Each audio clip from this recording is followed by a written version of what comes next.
Welcome, everyone, to the PFF Fantasy Podcast. I'm John Macri, joined as always by Nate the Great Jahnke. Nate, last week we went into detail on the rookie running backs in this year's class, broke down, what we thought their chances were of becoming fantasy relevant. And I know people love running backs, but for me personally, I love the wide receivers. So I'm even more excited to cover this year's class of wide receivers in the same way that we did the running backs last week. How about you? Do you have a favorite position to cover that you prefer, or do you not like to play favorites in order to not make the other positions jealous?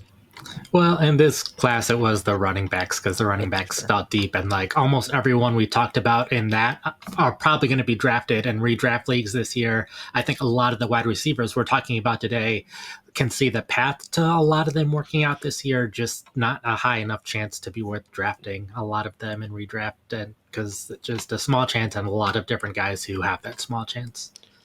Yeah, that's a good point. I kind of felt the same way, just putting my notes together on a lot of these wide receivers, especially as we kind of get later and later in when they're draft capital.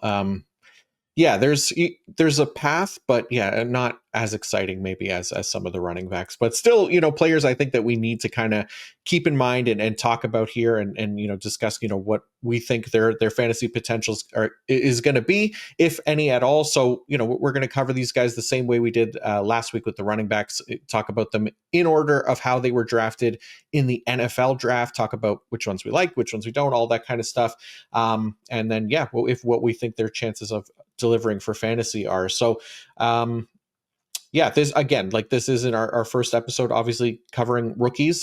In fact, we've probably done at least 10 by this point, so a lot of the top names that we've covered in detail quite a bit already. You can kind of go back and listen or watch some of the previous episodes to get caught up there, but that does mean that for this episode specifically, we're going to leave out the obvious top names for this episode, which includes Travis Hunter, Tetra McMillan, Emeka Egbuka, Matthew Golden, Jaden Higgins, Luther Burden, Trey Harris, and Jack Besh. So basically, all of the round one and round two wide receivers that we've already spent a lot of time on during this draft cycle, in order to kind of show some love to some of the other names in this class who are still likely to be options in fantasy rookie drafts for us once we get beyond that second round of rookie drafts. So we'll get into it here starting in round three, Nate, where the first wide receiver off the board was Kyle Williams out of Washington State, going to the New England Patriots. What are your thoughts on Kyle Williams right now? Williams, out of all the guys we're talking about today, probably the one I'm most excited about. I still have him in the second round of my dynasty rankings, so I think he is someone that you can draft relatively high. He was 63rd on our big board, so one of the highest ranked guys there. Elliot Wolf said that he can play on the outside, on the inside, so I think it'll be interesting to see how he's used. He graded better than the players that we're going to be talking about today, yards per route run better than most of the guys in the group, also very experienced. So I think a lot of it will just come down to how is this Patriots wide receiver competition going to shake out this year.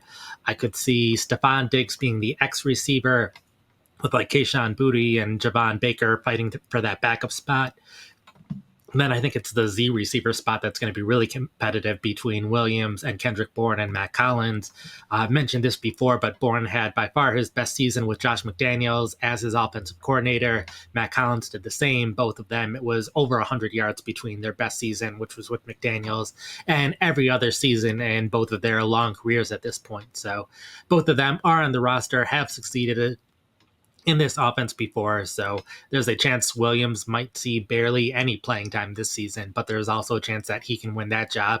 And if he does win that job, we've seen before that Josh McDaniels does like that player in his offense. So I think there is a chance he can succeed this season, especially if Stephon Diggs' injury doesn't have him at 100%, but there is a chance that Williams could be the top target in an offense with a good quarterback by the end of the season, or definitely by the following season. So he is someone, I think I have two players on this list that I'd be willing to draft in the late rounds of a redraft league, and Williams is one of those. Nice. Yeah. I look, we talked about the Patriots receiving core a lot last year. And I think like the pecking order probably only got like slightly clearer than it was last year by them adding like Stephon Diggs, and that's only if he's healthy as that presumed wide receiver one. And yeah, it's only slightly clearer, which isn't much considering the mess that it was last year. They still have, like you said, Demario Douglas, Hunter Henry. Both of those guys led the team in targets last year. Jalen Polk, obviously, they spent a second round pick on last year. I personally still have hope for Javon Baker, but we'll see what happens there. Then they also added Matt Collins, Kendrick Bourne still there. Very crowded receiving core right now that kind of screams rotation, which is a lot of what we saw last year. But again, new coaching staff, new offensive coordinator. I think that could shake things up a little bit in favor of someone like Kyle Williams. So maybe he can, break through and emerge as a consistent starter. But yeah, I think there's definitely an argument there. So feel pretty good about him. I know, someone like Daniel Jeremiah really liked him as well. He had him like as a second round pick pre-draft, or compared him to Steve Smith. And numbers are fine coming out of college. 82.9 receiving grade is like 63rd percentile. Pretty strong separator as well. Had a career open target rate of 38% in college, which was 79th percentile since 2019. So there's definitely things you could find to like about Kyle Williams. And like you said, like considering this Patriots wide receiver core, I think he has as good of a shot as anyone to kind of emerge this season and be a fantasy option for us. So yeah, kind of like Kyle Williams coming out of the third round here. Okay, the next wide receiver drafted in round 3. Maybe the most curious pick, I think, in all of like day 2 for me was the Detroit Lions selecting Isaac TeSlaa out of Arkansas. So I know TeSlaa had a really good Senior Bowl week, and he tested well at the combine. Those things that the NFL loves to believe in as like strong indicators of value for success coming out of college. But for me, like the things that are I think much more important coming out, like his college production metrics are super concerning and very puzzling to me. Why this guy was a day 2 pick? Like he has a total of 100 college targets and just 62 receptions to his name coming out. And unfortunately, he wasn't like very efficient with those opportunities either. Like just 1.5 career yards per route run. That's 3rd percentile since 2019. And then a 65.5 receiving grade for his career is 6th percentile. So, they say he's like a big slot, but 0.46 yards per route run versus press is 1st percentile. 1.49 career yards per route run from the slot is just 15th percentile. So like, I don't know, TeSlaa, like unless he's like Hunter Renfrow 2.0, and maybe he is, but at least Renfrow like had more experience playing the position coming out, even though his numbers were nearly as inefficient. But I don't really get what the Lions see in him. I don't mean to like be overly critical or anything. That's not how I want this to come off. I'm just really kind of puzzled by this pick and have a hard time seeing how he becomes relevant for fantasy, especially considering the options the Lions have right now. And I'm sure they'll add more in years to come too. So when is this guy going to kind of prove that he's worth the capital spent on him, I guess is my question. Because right now, like for 2025 especially, I really don't see it. I don't know if there's much of a path beyond that. So I don't know. What am I missing, Nate? What's the optimistic viewpoint, I guess, for TeSlaa right now? I mean, I'm largely in agreement with you. Right now, we're talking about all of the 3rd round guys and then the 4th round guys that we were most excited about, and we're talking about them in the order that they were drafted in. But he is someone that I have ranked lower in my dynasty rankings than some of the next guys we're talking about. Very athletic, very high athleticism score, but some of the next guys we're talking about also very athletic wide receivers too. And like you said, like 35 receiving yards per game over the past 2 seasons, 2nd lowest receiving grade over the past couple of years out of all the guys we're talking about today. So a lot of it's that athleticism. Listening to what the coaches have said about him. One, like when the offensive coordinator Morton was asked about him, mentioned that it's tough for guys coming out of college, and especially with how inexperienced he was. So definitely this year, I'm not expecting much of anything on offense. Mentions or the general manager Brad Holmes mentioned special teams when asked about him, so I could see him playing more on special teams than on offense in the short term. Long term, maybe he earns some of that playing time, but like you said, Detroit has a ton of young offensive talent on the team. Jahmyr Gibbs at running back, Williams and St. Brown at wide receiver, 2 relatively young guys. Laporta just off his 2nd year at tight end. So it's not like any of these guys are going anywhere anytime soon. Like, yeah, maybe they won't be able to pay one of them, so that opens up a spot But like just trying to do my redraft ranking this year, I'm low on Laporta, I'm low on St. Brown because I'm high on Gibbs and I'm high on Jameson Williams, and also subsequently low on Montgomery, who probably is only on the team for a couple more years, not as young as some of the other guys we just talked about. But I just don't see the path this year. And like, even if he does get the path this year, he is the third wide receiver, the clear fifth option on the offense, any play that he is on the field. So even if he does earn that playing time, I don't see him earning that many touches unless there's a number of injuries in this offense. Yeah, no, I'm with you. I mean, look, the Lions they've drafted well. They've proved people wrong in the past. So he's an athletic project. That's the way he kind of looks right now. I don't know that I'd be spending any kind of roster space on him for fantasy at this point, but you never know. All right, Nate, next up, a wide receiver that we actually did cover not too long ago in our Rookie Sleepers episode. One of your guys, Pat Bryant of the Denver Broncos. Remind everyone what you like about his fantasy potential. Oh, yeah. So a taller wide receiver, very athletic. Athleticism scores among the top couple of wide receivers we're talking about today.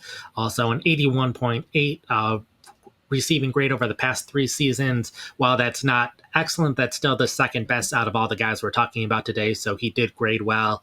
The big thing for me is he's in Sean Payton's offense, where there's typically one clear wide receiver who does really well for fantasy. That was Marquez Colston back in the day. Then it was Michael Thomas, and Peyton recently compared Bryant to Michael Thomas. So that's pretty high praise. It's a crowded wide receiver room, but it's a crowded wide receiver room because no one's clearly like stepped up and become an elite number one option. Like Cortland Sutton's been the clear number one option in Denver's offense, outside of a little bit where Jerry Jeudy passed him for a short period of time and then it went back to Sutton. But it's largely been Cortland Sutton, and he's graded more like a wide receiver 2 than a wide receiver 1 in an offense. So big reason I'm high on Bryant is I think he'll at least start out as part of this rotation of several different Denver wide receivers, but I think there's the opportunity that if he plays well enough, he can be the top player in targets, where we just talked about Isaac TeSlaa. If he plays well enough, he's still probably 4th or 5th on the team in targets. So Bryant is the other person on this list that I would be considering and redraft just as a late round dart throw to see what happens, not expecting much early in the season, but maybe as the season progresses, earns more and more of that playing time and target share and so on. Yeah, I'm with you. Like the Broncos receiving room, like it reminds me a little like how New England is set up right now, right? With like they have Stephon Diggs as kind of the clear one. And in this case, right now it seems like it's Cortland Sutton and then just a mix bag of guys who maybe have potential. Like it could be viewed as having similar chances to emerge as consistent starters. Like obviously, I'm not ready to move on from Troy Franklin yet. So that's my pick in Denver. Did you know, here's your fun fact for the day, that Troy Franklin had a top 12 target rate among wide receivers in the red zone last year with at least 25 routes. So what does it mean? I'll let you, the listeners, interpret that as you will, but that's your fun fact of the day. But yeah, Troy Franklin propaganda aside, I like Bryant. I like the potential here more so than obviously like an Isaac TeSlaa drafted ahead of him, which, yeah, it's not saying much. But I think if we're betting on round 3 wide receivers in this class, yeah, Bryant and Williams are kind of the clear favorites for me right now as well. We do have other round 3 wide receivers to get to, though, and maybe there is one more name to be interested in here out of round 3, with that name being Jalen Noel out of Iowa State, teammates with Jaden Higgins with the Cyclones, and now teammates again with the Houston Texans, and Jaden Higgins there. So I like Jaden Higgins quite a bit. We've talked about him before, and my belief that he could be a consistent wide receiver 2 in this offense. But there's a fair bit to like about Noel as well coming out of college. He just had a near 1,200 yard season in 2024. Both him and Higgins put up 1,100 yards each. Steadily improved his grades, production, and efficiency coming out as well. Would you like to see that kind of nice linear progression at least? So he does project more as a slot receiver, having played about 73% of his snaps in the slot during his college career, which I think could become useful in Houston at some point sooner rather than at least too much later. I know they have Christian Kirk right now there as the kind of clear primary slot. But Kirk is also on just a 1-year deal with the team and coming off a season-ending collarbone injury, which, to be fair, that shouldn't be expected to hinder him too much in of itself. But he isn't a guarantee to stay healthy for an entire season anyway. So I wouldn't be surprised, like, if Noel starts to work in a little more to either keep Kirk fresher and healthy if they're going to make a playoff run, and at the very least a path for Noel to take over that starting slot role in 2026 if Christian Kirk walks in free agency, which would make sense as a plan for the team. But the only thing that Noel will have to contend with, I think, in 2026 is Tank Dell, right? Will he be healthy enough again to be a starting NFL wide receiver? I have no idea, but they at least have a plan in place with Jaylin Noel, if not. So not someone that I'm high on for 2025, but someone that I think I could see a path for snaps beyond this season. Nate, how about you? Yeah, like for me, the quality of player is very high. He was 79th on our big board overall, which I think is third highest of the guys we're talking about today. Very productive these last 2 seasons, 26% target rate or better each of the past 2 years, 2.55 yards per route run each of the last 2 years or better. So he has played very well. Like you said, it's the crowded receiver room, but this is kind of the point where we start talking about guys and like you're betting on the talent more so than the situation, because it is hard to see when he's going to be anything more than like the 4th best option in the offense, because Nico Collins is the clear star. He's not going anywhere. They just drafted Jaden Higgins before Noel, so they presumably like Higgins better. So Higgins is probably the second guy on this list for a while, and then Kirk, at least in the short term. And then whenever Tank Dell is healthy, Tank Dell played fairly well. Maybe a chance Dell is never the same player he once was, so that's certainly a possibility. It wasn't all that far off of when they drafted Higgins and Noel, so certainly a chance Noel can surpass Higgins on the depth chart, so maybe a chance Noel becomes the number 2 guy, so that's within the realm of possibility, but at least in the short term, expect him to be more of that 4th guy in the offense, and we're assuming he's able to live up to the college hype, but the Texans do have a lot of other wide receivers that are on the roster that have a decent amount of experience. John Mechie was basically a starter for them in their 3 wide receiver sets for most of last season. He's still on the roster. Xavier Hutchinson still out wide, and then they added Justin Watson and Braxton Berrios in free agency. So they're not going to be able to keep all of these guys. At least 2 of the guys I just mentioned will not be on the roster once we hit week 1. But there is going to be that competition for touches, not just the guys ahead of him, but the guys that we presume to be below him as well. Yep, absolutely. Okay, Nate, your Packers, they didn't draft a wide receiver in the first round since 2002 before taking Matthew Golden this year, and they figured they'd add another body to the wide receiver room in round 3 by taking Savion Williams out of TCU. What did you think about this pick for Green Bay? I think it's going to be really interesting to see how this wide receiver room plays out. It's another tall wide receiver for the Packers, which they've tended to like tall receivers in recent seasons, but he only has a 16.8 deep target rate recently, so he hasn't been much of a deep threat, which is interesting for as tall of a receiver that he is. So I'll be interested to see exactly where they fit him into the group. Recently, their offensive coordinator had a lot of good things to say about Williams, saying that there's a zillion different ways that they can use him, included mentioning handing him the ball off as well. He did have a pretty high red zone target rate in college, so I could see him being used a bit in the red zone. But this seems, at least in the short term, is going to be a very, very ugly rotation of wide receivers for the Packers. I could see a scenario where no one is playing more than 60% of snaps to start the season. Like, I could see it being Romeo Doubs and Savion Williams competing for the X spot, Matthew Golden and Dontavian Wicks competing for the Z spot. Jaden Reed still taking the slot snaps, but they were saying he got banged up last year, so they might want to take even more snaps away from him, even though he already had a relatively low snap rate for a wide receiver.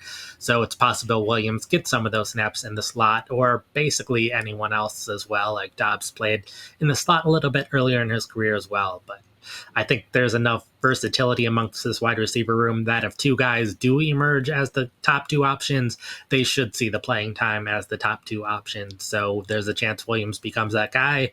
Christian Watson might be back at the end of the season, further complicating things even more. But there's at least a path that the Packers don't have a clear number 1 player in targets. There's a chance someone earns that role, and there's a chance that could be Williams. Okay, fair. Yeah, yeah. To me, like Savion Williams, he's interesting because he reminds me of like the big version of Matthew Golden. He's like 6'5", 225 pounds, very athletic, but like just like the concerning lack of production coming out to the point where he has like just one game in his college career with over 100 receiving yards, and it came back in like 2022. So obviously, production numbers are really poor for his career. 6th percentile career yards per out run, 14th percentile career receiving grade. There were not many redeeming metrics that matter that I could find for him. Like he was fourth on the team in receiving yards this past season for a team with over 4,000 yards passing. Jack Besh led the way there, but it's not even like Williams was second or third on the team in yardage, despite having the second most targets. He did lead the team in drops though with 8. So I don't know. Like Packers fans really might hate me at this point because this is now the second wide receiver that they drafted this year who I don't like. But I'm sorry. Like I hope one of them works out, but for Savion, like especially, I just have a really hard time believing that it will, at least for him. He's not someone that I'm all that interested in right now, especially for the reasons you mentioned with how crowded the Packers wide receiver room is. And that's not even, counting Christian Watson in there as well, who's still around and they spend high capital on. So, he's another one of those wide receivers who is supposedly very fast, but has almost no explosive plays to his name. So he's just, maybe doing cardio out there basically. But again, these are project guys, these athletic guys, like it's not impossible that they work out at the next level. So I just don't know that it'll happen right away, if at all. But I could see there being a path if we're patient with him for a couple seasons. Yeah, which, to be fair, I would probably say the same thing about basically every other guy we're going to be talking about today too. Yeah, definitely. It's definitely the way things are here once you get beyond day 2. But let's go to Minnesota now for our last third round wide receiver, where he now resides. That is the very slight Tai Felton out of Maryland. So Felton was the top receiver in Maryland's offense this past season, posted over 1,100 receiving yards, 9 touchdowns. It was his first 1,000-yard season. He set a new career high in receiving grade in a season with an 80.2, but had never posted above a 65.0 receiving grade in any previous season. So obviously, the career production numbers aren't going to be great here. Just 1.86 yards per route run is 25th percentile, 74.8 receiving grade is 32nd percentile. So, but one of the issues too with him, I think, translating to the next level seems like it's going to be his size or his frame specifically. He's just like 12th percentile in weight, 9th percentile wingspan. Had a good showing at the combine, delivered like a 9.2 relative athletics score, but I don't know that it's going to matter all that much if he doesn't have the size or strength basically to survive against NFL competition. And it's probably less encouraging that, his career production is poor even for a third round pick. So quickly, like reading Trevor's thoughts on Felton, like from his scouting, it's mostly negatives. Trevor wrote that he lacks the true difference making qualities needed to be more than a late round flyer and depth receiver in the NFL. Minnesota invested much more than that here with the third round pick.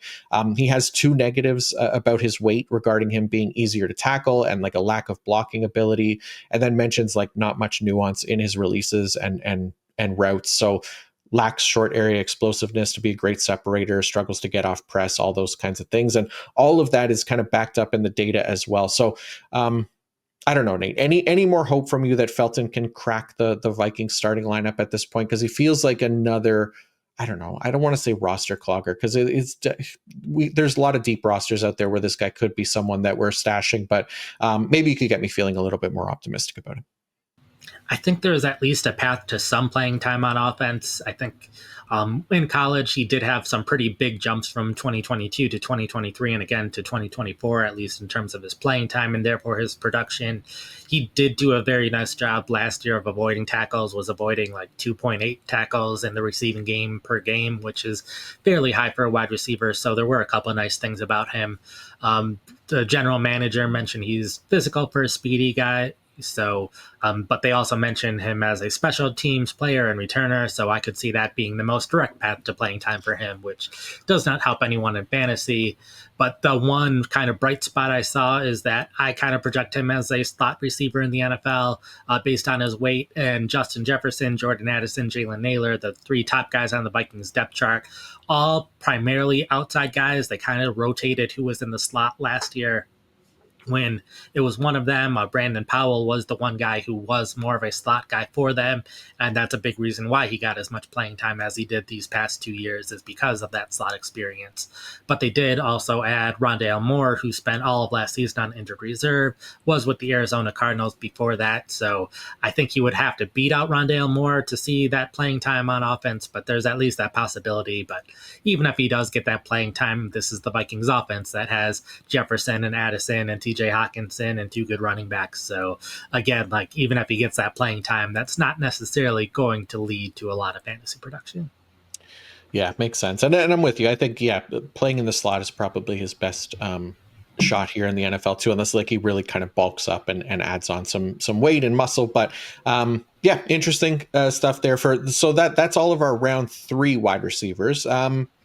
We'll move on to round 4 here in just a second, but I want to let you know that this episode is brought to you by Fabric by Gerber Life. Now is still a great time to reevaluate financial goals, not just for yourself, but for your kids. Now is the perfect time to make sure your kids are on a path toward a solid financial future. A kid's investment account from Fabric by Gerber Life is quick and simple to set up and lets you invest in their future now for education, big milestones, and more. Fabric by Gerber Life was designed by parents for parents to make it easy to plan for and manage your family's financial path. With a kid's investment account from Fabric, you can start investing in your child's future today. Kids can't invest when they're minors, but a kid's investment account allows you to invest on their behalf now, giving their investments more time to grow. It's all online, and setting up an account could take you just 5 minutes. Then you can manage your child's account and monitor their investments right from your phone. Funds can be used for nearly anything, benefiting your child from tuition and tutors to music classes. And when they're adults and out on their own, they can use the funds for anything they need. Join the thousands of parents who trust Fabric to help protect their family. Start investing in your child today at meetfabric.com/fantasy. That's meetfabric.com/fantasy, meetfabric.com/fantasy. Portfolios managed by Fort Washington Investment Advisors, Inc. Additional services provided by Apex Clearing Corporation. All investing is subject to risk. Learn more at meetfabric.com. All right, we're not going to cover every round 4 wide receiver, but we handpicked a few that are at least somewhat interesting. We went with Dante Thornton, Arian Smith, Jalen Royals, and Elic Ayomanor, which means we left out Chimray DK, Jalen Lane, and Jordan Watkins, but this at least gives us a clean 10 players to cover. So Nate, let's start with Thornton. What were your thoughts on him going to the Raiders? Yeah, interestingly enough, some of these guys we're talking about in the 4th round probably have a more direct path towards significant playing time. And I think Thornton's one of those players, 6'5", 205 pounds, a very, very athletic receiver, projects to be an X-receiver in the offense, just was not productive in college whatsoever, only 13 routes per game over the past 3 seasons, and that didn't really fluctuate all that much from one year to the next. His target share on those teams was in the single digits, but he had a deep target rate over 30% and a 2.89 yards per route run, which was the highest of the group, 3.72 last season. So when he did get the ball in his hands, he was getting a ton of yards, which helped his yards per route run numbers, but very low sample size with some of these. But the depth chart with the Raiders, it's Jakobi Meyers at the top. We'll see how the new coaching staff views Trey Tucker. And then, like you said, they added Jack Beck in the 2nd round. So he's going to be probably a top 4 wide receiver in the offense once training camp hits. So all he basically has to do is beat out Trey Tucker to be one of the outside receivers. And at least his size is very different from the other wide receivers the Raiders have. So in a traditional offense, Thornton would be the X, and these 3 other receivers would be fighting for the Z and slot spot. So there's a chance that Thornton's going to be on the field a lot more than he was in college, but it's also very concerning that he didn't have that college production. But we're talking about a 4th round guy, so there's a chance he could have all that playing time. There's a chance he'll be a backup or slip below players on the depth chart. But the Raiders really have not invested in any other wide receivers outside of the 4 that I just mentioned. Yeah, he's interesting to me because I wrote up the rookie sleepers article a few weeks ago, and he made the list for me because, yeah, I'm with you. Like, he didn't have a ton of production at Tennessee, though it felt like that passing offense was pretty unremarkable in terms of production as a whole. And when given an opportunity, he was about as efficient as we'd hope to see kind of coming out of college, right? Set a new career high 3.72 yards per out run in 2024, which is a 93rd percentile mark for like a best season yards per out run among wide receiver prospects since 2018.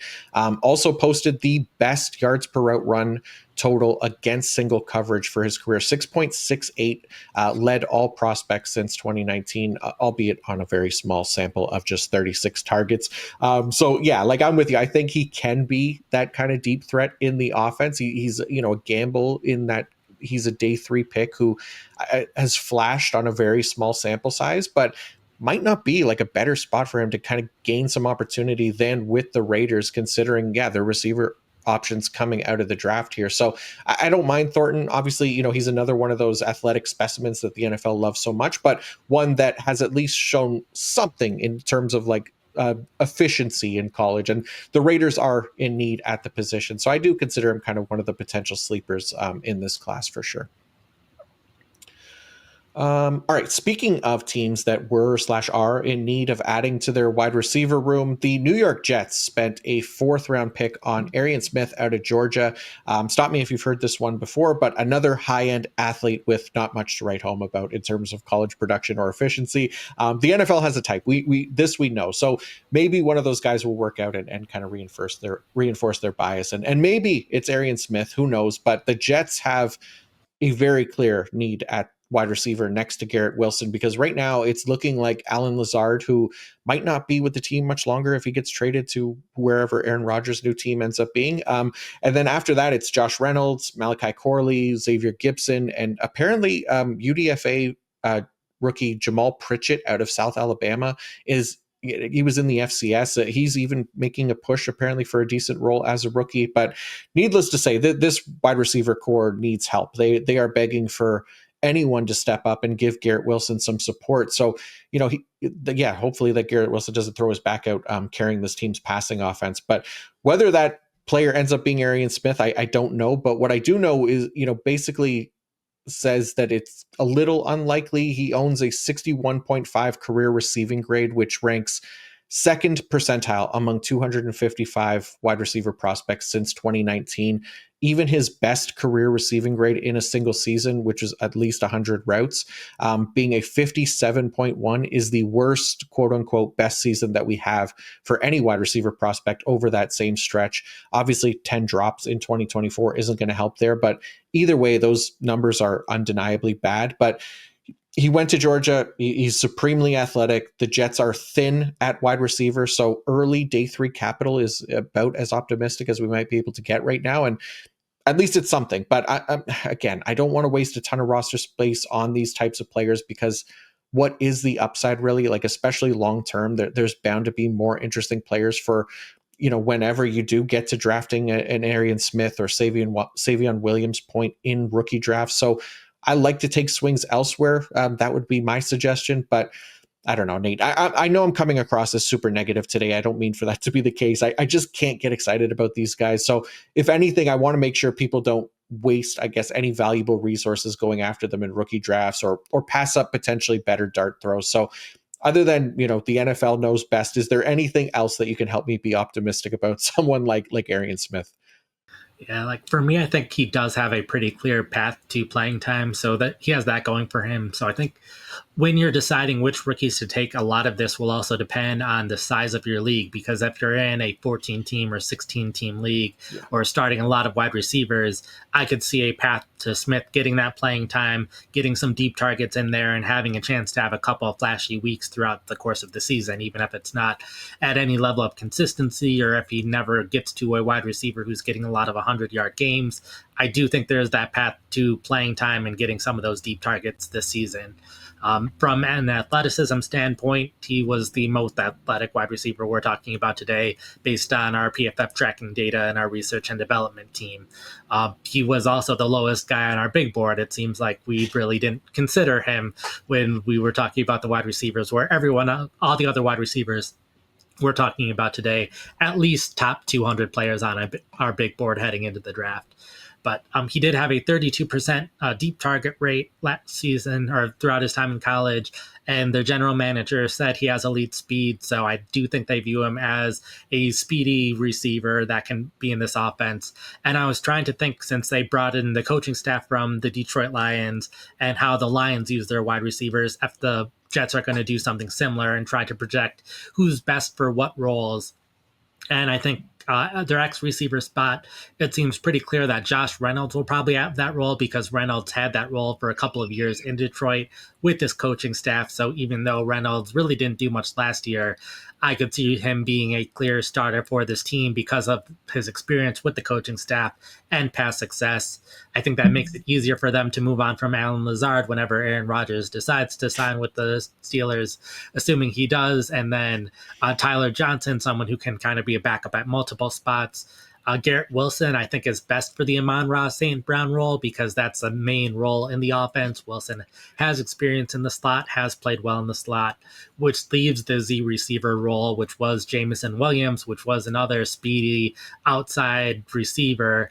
And I think the wide receivers that best fit Jameson Williams was Arian Smith and then Xavier Gibson, who's been a starter at time for the Jets, but not necessarily the most productive guy. So I could see this just being a case where if Smith beats out Gibson, then Smith has a role in three wide receiver sets in this offense as the guy who's going to be going deep and should see some targets here and there in that offense. So there's a path to him getting a decent amount of yards. I could see his projections for this year being higher than some of the other guys on this list because he's going to have that small role, even if he never gets anything bigger than that role. So if you're in a huge league, Smith is someone who's going to get some production. But if you're in a normal 12-team league, a 10-team league, then the path isn't quite as there. And I'd rather take a chance on someone who had more production in college, and even at the path to playing time isn't as clear. All it takes is for them to play well or some injuries, and then all of a sudden they can be a fantasy starter. Yep, makes perfect sense. I like it. So yeah, there's a chance, right? Like you laid out there, there is a path where he could become fantasy relevant. All right, our next fourth round wide receiver is Jalen Royals out of Utah State. He goes to the Kansas City Chiefs, Nate. The Chiefs are not really a wide receiver needy team at the moment, with them bringing back Marquise Brown for another year. They drafted Xavier Worthy in the first round last year. Rashee Rice seems like he might avoid missed time due to suspension in 2025. So what are you thinking here with Royals and the Chiefs? He was very high on our big board, was our 60th player overall, not just out of wide receivers. A very high grade. I think the highest receiving grade over the past couple of years of this group. Didn't play in the slot all that much in college, but did have a high 3.96 yards per route run. The rare times he did play in the slot. Like you said, it is a pretty crowded receiver room. Rashee Rice, I don't think he'll get suspended this season. His legal situation really hasn't progressed in several months now. So the closer we get to the start of the season, the more confident we can be a Rice suspension won't happen this season. It might be even another year down the line. And then, like you said, Xavier Worthy, Hollywood Brown on the depth chart, Juju Smith-Schuster, probably the top competition for that backup spot. For me, I'm somewhat curious who's going to be that like deep threat in the offense and not see as many targets potentially, because Justin Watson, Marquez Valdes-Scantling historically have been this like sacrificial X receiver in the offense. Makes things easier for everyone else. Definitely not going to be Rashee Rice. Definitely not going to be Juju Smith-Schuster. Maybe there's a chance it's Royals. We did project him to be an X receiver heading into the league, but we did have the director of player personnel, not someone I'm used to quoting, but he said that they viewed Royals very similarly to Rashee Rice. So it might be a situation where it's not just the suspension. Rice is coming off of injury. It is a pretty rare injury in itself, of like typically when someone tears, I think it's the LCL, they also tear their ACL. So it's usually a combination of things, where with Rice, it's just the one injury, but still serious enough to end us last season. So it's hard to know how much worse he might be this season, even if he is ready to play week one. Definitely a chance he's not quite the same player he was, but also a chance he's just as good, if not better. So this could be an insurance policy to Rice, but we also saw Xavier Worthy play the Rashee Rice role at the end of last season, and that's what made Xavier Worthy start playing so much better than he was earlier in the year. So it'll be very interesting to see how these wide receivers shake out, but he is a talented guy in the Kansas City offense. Two guys coming off of injury, maybe they are more likely to suffer an injury again. Path to playing times there, and you're catching passes from Patrick Mahomes, so we have to care about it. Yeah, for sure. I mean, look, if you want a day three guy who has proven to be productive and efficient in his college career, as well as boasting like decent athleticism, he scored like a 9.01 RAS, then Royals is more in line with the kind of archetype that I at least feel better drafting in the later rounds as a dart throw. Like, yes, he missed some time in 2024, but was averaging over 10 targets and over 100 yards per game before he went down, and 3.0 yards per route run. So the year prior, he had a 1,000 yard season, 2.21 yards per route run, 15 receiving touchdowns when he played. At 15 receiving touchdowns, back-to-back season as the team's leading receiver, and that includes 2024 when he played just 7 games, so 5 fewer games than what the next closest wide receiver played for Utah State in 2024, and he still had nearly double the amount of yards. So Royals was basically the entire Utah State passing game in 2024. So while the Chiefs got him as kind of like a depth play for now, like he's someone that could become more interesting, especially over time, right? Like you said, Marquise Brown on a 1-year deal. He could very well be the next man up to start in a spot with both Xavier Worthy and Rashee Rice, which is pretty encouraging for a wide receiver room for Mahomes to kind of look forward to beyond 2025. So I don't mind taking a flyer on Royals later in rookie drafts. I don't have a problem with that at all.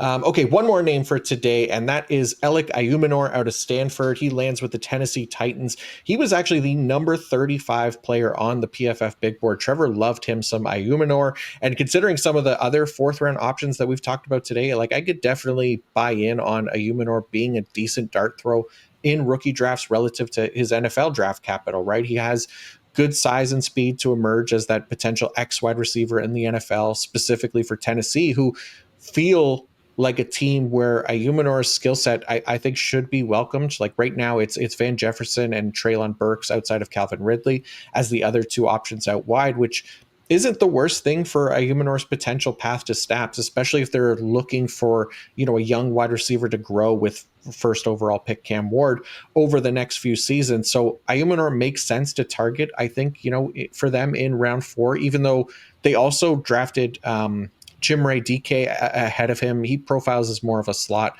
most likely, and not one that I think there's all that much to be encouraged about. But Ayomanor, like he at least has some fine production in his 2 college seasons, 100 targets each year, 2.12 yards per route run for his career is fine.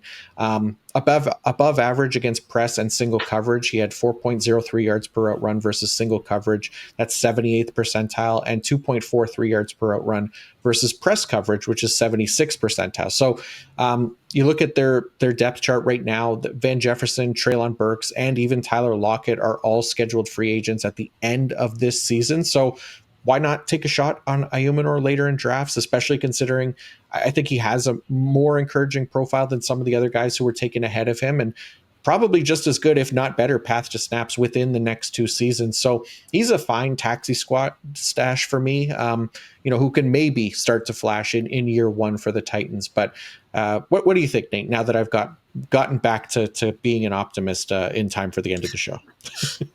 Yeah, glad you mentioned some of his stats, since my entire time prepping for this with him was trying to figure out what in the world the Titans are doing at wide receiver. Okay. Since Calvin Ridley is their top receiver. He was a Z receiver last year. They added Van Jefferson, who's been a Z receiver, and they added Tyler Lockett, who's been a Z receiver. So they have 3 wide receivers who have all historically played the same position.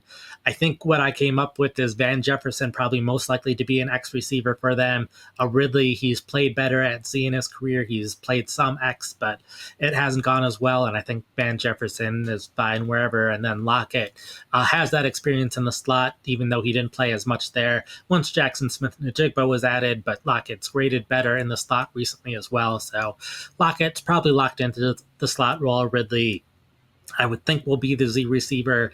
And when listening to quotes about their wide receivers, it sounded like they want to start off Ayomanor at the X receiver role, and then the other ones, DK at Z and Restrepo in the slot. So that means he has the least competition for that starting role with Van Jefferson, who has plenty of experience as a starter in recent seasons, but hasn't graded that well, doesn't have that high of yards per route run.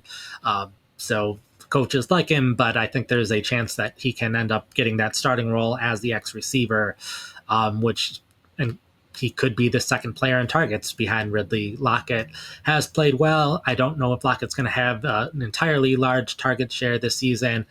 We've liked the tight ends and running backs before, but they aren't at the top of the tight end rankings or top of the running back rankings in terms of their receiving. So a chance there's going to be plenty of targets to go around, a chance Tennessee will be losing a decent amount of games, so they're going to have to pass the ball a lot. And we viewed him as a very talented, athletic receiver. So certainly a chance that he's able to work out this season as well as long term. Yeah, I don't mind a Ayomanor there, but that's it. That's are some of our deeper wide receiver options to consider here in your rookie drafts. Thank you everybody for listening or watching on the YouTube. And if you'd be so kind to like and subscribe to the channel, we'd greatly appreciate that. Nate, thank you to you as always. Please let everybody know what you got going on at pff.com this week. Yeah, right now it's a big focus on player profile articles, focusing on those and learning about all the players. So I'm ready for rankings. I'm constantly tweaking the rankings whenever I'm writing those. I will not be writing a piece about the tush push getting banned because we found out while we were on this recording that the tush push is not banned. So we still have Jalen Hurts getting those 1 yard touchdowns all the time to look forward to, and Saquon Barkley not getting those 1 yard touchdowns at any point this season to look forward to. Yeah, no, it makes sense. Yeah, that'll be. Look, it sounds like there were a few more votes for it being banned, but yeah, ultimately, I think they just didn't have enough there. So I get it. I get why other teams would want to ban it, but at the same time, it's just such a weird thing to target as something to ban. But anyways, for me, I have a brand new series for us coming out in article form called ADP Battles, looking at two players who are basically neck and neck in ADP at the moment and kind of comparing all of their key data, situations, quarterbacks, and in order to help sort who might be the best option when fantasy drafters are facing those kind of crucial decisions in their fantasy drafts. And I'm going to be pumping those out for the next little while, so we have a good collection of them in time for draft season, starting with the wide receivers right now. And the first one looks at Malik Neighbors versus Amon-Ra St. Brown. The second one is Nico Collins versus Brian Thomas Jr. And they're free. They got a really cool interactive target map in there for each player as well, which Mark built and looks amazing. So go check that out, and we'll keep making them for more and more players as the offseason goes on. But other than that, thank you all again for tuning in. And until next time, peace out.